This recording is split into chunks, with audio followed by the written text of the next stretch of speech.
So I want to call this blameless responsibility. And this is an aspect of one of 7 steps, I think, that we can take to go from ambivalent to ascended love and partnership. And I usually introduce these topics in and around the 2nd step. So to my mind, the 1st step is to recognize and prioritize what I call self-sovereignty. And in terms of an attachment framework, we might liken this to accomplishing a sense of felt security. But basically, self-sovereignty is the ability to make decisions, feel confident in your decisions, feel confident in yourself, to hold yourself in high regard, to know that you have value no matter what happens, right? To be able to engage in reciprocal relationships with people, to be able to hold your boundaries and know where your responsibility begins and ends, right? And so as we move into the 2nd step, I think of it as escaping the blame game. So in order to really prioritize self-sovereignty internally, we really have to believe and know that being true to ourselves is more important and that you have value no matter what happens, while externally we are still navigating a world in which we are at least partially dependent on other people who often still want to blame you for their problems.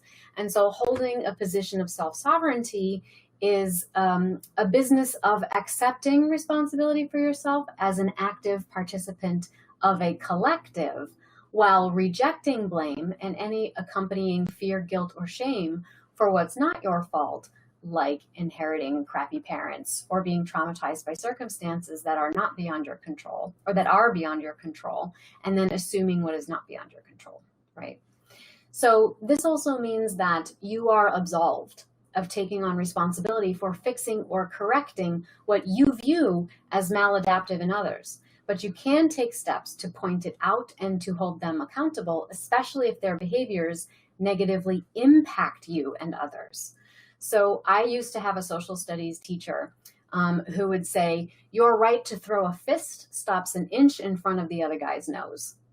So certainly we can offer kindness, understanding, and support from a place of abundance and generosity and fortified boundaries to our friends, family, coworkers, clients, and even our lovers. But we cannot assume responsibility for what is ultimately beyond our control, like how they think and feel. And in most cases, unless it's your job as a social worker, a counselor, a sponsor, or a therapist, it can be considered enabling to try. Because attempting to motivate a person to change in some way, like make better choices, usually only inspires rebellion or resentment, either overtly or covertly. And knowing when to assume responsibility and how to discern the role of fault in that decision is really the only way that we can figure out how to escape the blame game. So for example, let's say that you are enjoying a stroll in the park and you see an old container with a toxic chemical leaking out onto the ground. So you may not have been the litter bug yourself, but still the trash is affecting your experience of the natural environment. It might even be slowly poisoning the park where you take your morning run and other community events take place. So do you assume responsibility for picking up the garbage and throwing it out, even though you weren't necessarily the litter bug? Or do you keep on walking because it's not your fault and you are not the one to blame? Well, what if instead of being a piece of toxic garbage, it was an old negative story that you inherited from your mother, and it's slowly poisoning the environment of your inner emotional life? Would you assume it's your job to release that story and let it go? Or will you let it just sit there and fester because you're not the one who put it there? So who suffers more if you do nothing? Because it's not your fault. Now, this doesn't mean that we have to go around and all agree to go around cleaning up the mess after every unconscious person in our lives or people who litter in parks without holding them accountable.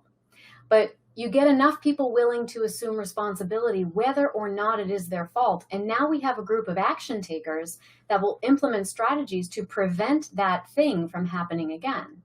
And this can include assigning fault to where it belongs, like doling out fines to litter bugs, but it also includes taking action, regardless of the offender's behavior or a lack of remorse.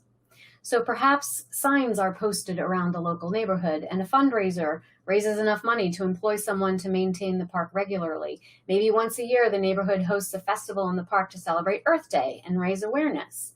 So in other words, a bunch of blameless folks assumed responsibility, changed the impact of the original problem, and this benefited everyone. So this is what leads us to embracing the utility of blame. So insecure individuals often have an interesting relationship to this concept of blame. So for example, sometimes dismissive Rolling Stones may be averse to complaining or overtly blaming their parents for anything because they view it as weak and whiny.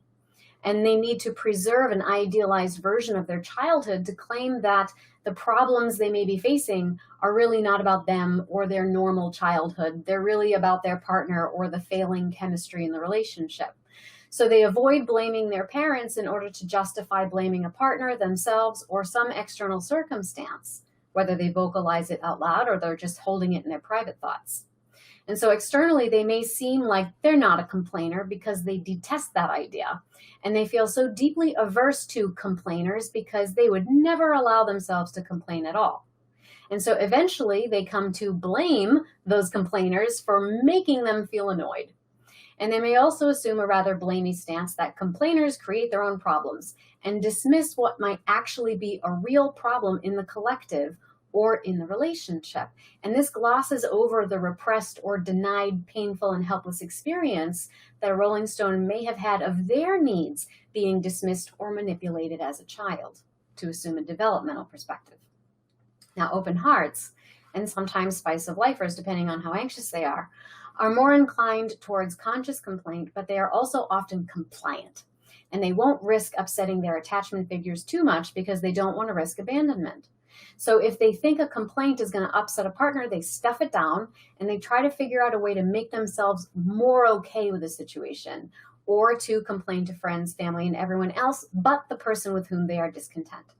And they might assume that there's got to be something that they can do to themselves to make it work or coax a desired response from their partner.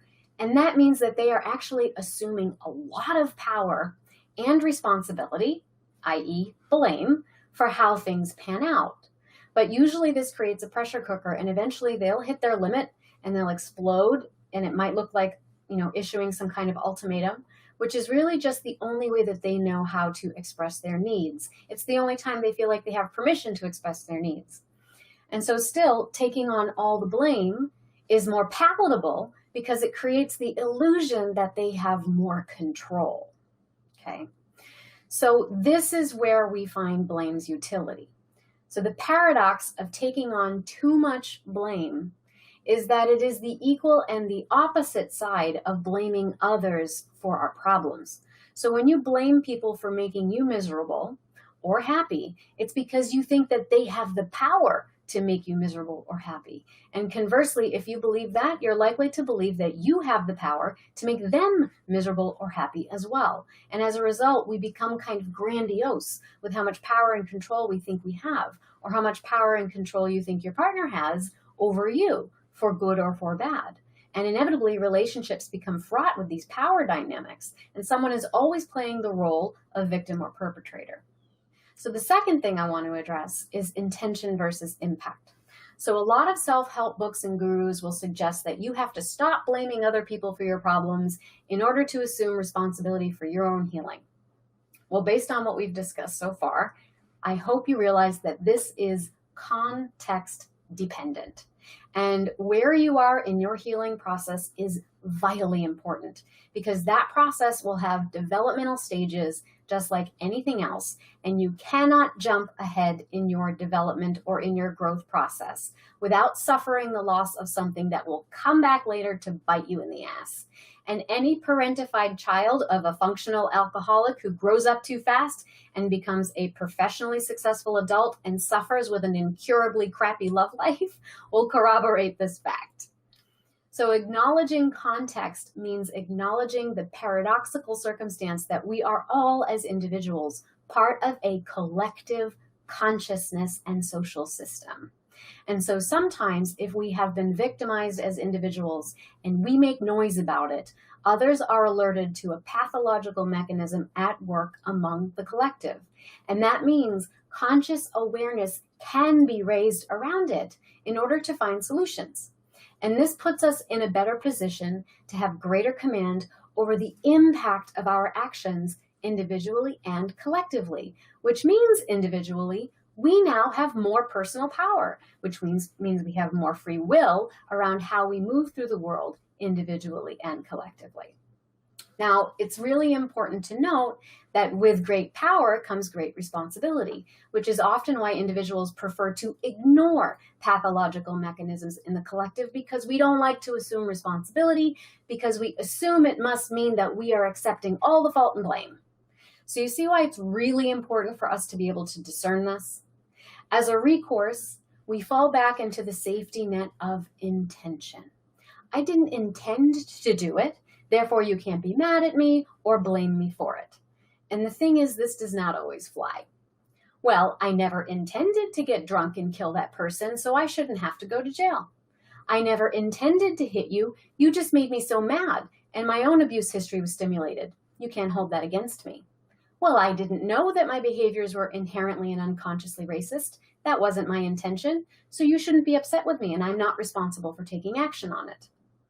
Yet there are instances in which we accept the nature of one's intentions as a viable pardon for the impact of their behaviors, like in the case of temporary insanity, or when there is the presence of mental illness, some kind of disability, a lack of resources, a need for survival, or if it is required to defend oneself and their family. So where do we draw the line between intention and impact, so as to hold offending parties accountable and assume what responsibility is necessary? So I believe that this is really a question that is negotiated contextually and on the basis of personal principle and collective morality. And those little pearls of wisdom are usually discerned through the establishment of evolving boundaries, okay? Which is why I'm doing this live stream to promote my course on boundaries, because I think it is so crucially important for us to understand this, and it is so timely right now. But for now, overall, if we can better discern fault or blame from what is our personal responsibility, then you will find yourself less inclined to default to intention as a way of excusing the impact of your behavior for yourself and for your partners. So if you are the offending party, this makes you more accessible and connected to individuals with whom you might be experiencing a conflict, because now you can make reparations without putting the burden of assuaging your guilt onto them. And at the same time, if you are the wronged party, this releases you from feeling like you have to sacrifice all of yourself in order to love someone with good intentions, but whose impact is harmful or unhealthy for you. And so there's a couple of questions that I would conclude this with. And here are some questions I would have you really dig into. Where do you draw the line between intention and impact, so as to hold offending parties accountable and assume what responsibility is necessary for yourself? Where's that line? So you might even type it in the chat box there if you're willing.